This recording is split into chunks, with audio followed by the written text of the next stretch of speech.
अस्सलाम वालेकुम friends, this is me Manahil and you are watching social point. दोस्तों, हमेशा की तरह इस दफ़ा भी मैं आपके लिए लाई हूँ इंफॉर्मेशन से भरपूर वीडियो की तरफ चलने से पहले अगर आपने हमारा चैनल सब्सक्राइब नहीं किया हुआ तो जल्दी से हमारा चैनल सब्सक्राइब कर लें और साथ ही बेल के आइकन को भी प्रेस कर दें।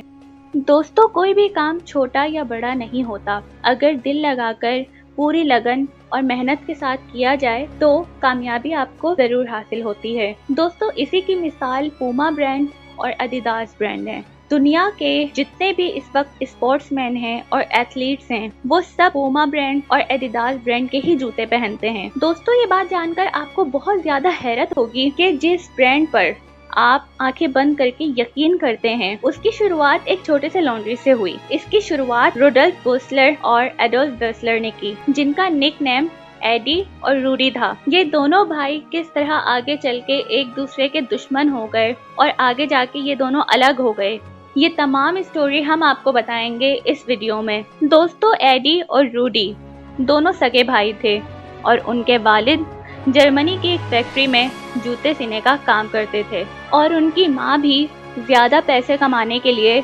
अपने घर के छोटे से कमरे में लॉन्ड्री चलाती थी। एडी और रूडी अपनी तालीम मुकम्मल करने के बाद अपने वालिद के साथ ही शूज फैक्ट्री में काम करने लगे, लेकिन कुछ दिनों के बाद ही वर्ल्ड वॉर 1 शुरू हो गई, जिसमें सबको शामिल होना जरूरी होता था और इसीलिए एडी और रूडी भी शामिल हुए। कुछ साल बाद वर्ल्ड वॉर खत्म होने के बाद दोनों भाई सही सलामत घर वापस आ गए। रूडी और एडी दोनों भाइयों को ही खेल में काफी दिलचस्पी थी और दोनों ही बेहतरीन खिलाड़ी थे, लेकिन वो दोनों जब भी अपने वालिद के सिले हुए जूते पहनते थे तो उनको कभी भी कंफर्ट महसूस नहीं होता था। वो सोचते थे कि ऐसे शूज पहनकर कोई कैसे खेल सकता है, और यही सोचकर उन्होंने अपने लिए और अपने और दोस्तों के लिए शूज बनाने का फैसला किया। जब उन्होंने अपने बनाए हुए शूज अपने दोस्तों को दिए तो उनके शूज सबको बहुत पसंद आए और इस तरह उनके बनाए हुए शूज की मांगें बढ़ने लगी और फिर उन्होंने अपनी माँ की लॉन्ड्री से ही शूज बनाने का काम शुरू कर दिया। इस तरह आहिस्ता आहिस्ता उनके शूज मशहूर होने लगे और लोगों में उनकी डिमांड बढ़ने लगी और फिर इसी तरह दोनों ने मिलकर 1924 में गेसलर ब्रदर के नाम से एक कंपनी शुरू की। शुरू में उन दोनों को काफी मुश्किलों का सामना करना पड़ा क्योंकि उन दिनों लाइट का काफी मसला होता था और इसीलिए उन्हें साइकिल के पेडल्स यूज करने पड़ते थे।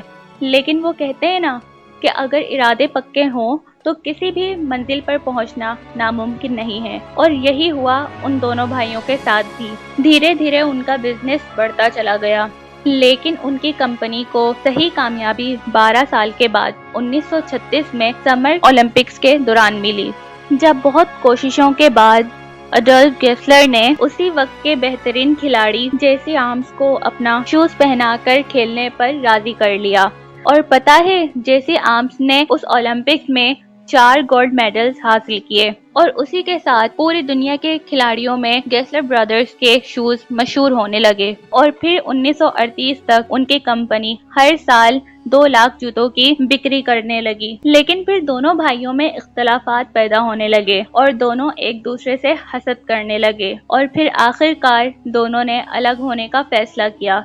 उसके बाद एडोल्फ ने अपनी एक नई कंपनी बनाई जिसका नाम उसने अपना निकनेम और सरनेम दोनों को मिलाकर रखा, जो कि आज एडिडास के नाम से मशहूर है। उसी तरह दूसरे भाई ने भी अपनी कंपनी खोली और उसने उसका नाम रूडा रखा और फिर कुछ अरसे बाद ही इसका नाम बदलकर पूमा रख दिया। बिजनेस का तजुर्बा तो दोनों को पहले से ही था। दोनों की कंपनी बढ़ती चली गई और फिर दोनों ने ही जूतों के अलावा स्पोर्ट्स से रिलेटेड और भी चीजें बनानी शुरू कर दी, मसलन वॉचेस, शर्ट्स, बैग्स, ग्लासेस, और आज के दौर में दोनों ही कंपनीज काफी मशहूर हैं। दोनों की ही company world largest sportswear company के नाम से जानी जाती हैं। दोनों ही भाइयों की डेथ 1970 में हुई। तो दोस्तों, आपने देखा कि किस तरह एक जूते सीने वाले के बेटों ने हमें ये सबक दिया कि अगर मेहनत और लगन सच्ची हो तो फिर कोई भी काम नामुमकिन नहीं है। आज दोनों ही के प्रोडक्ट्स पूरी दुनिया में मशहूर हैं। तो दोस्तों, आपको हमारी आज की ये वीडियो कैसे लगी हमें कमेंट करके ज़रूर बताइएगा, और इस वीडियो को लाइक और शेयर करना मत भूलिएगा। अपना बहुत ख्याल रखिएगा। अल्लाह हाफिज़।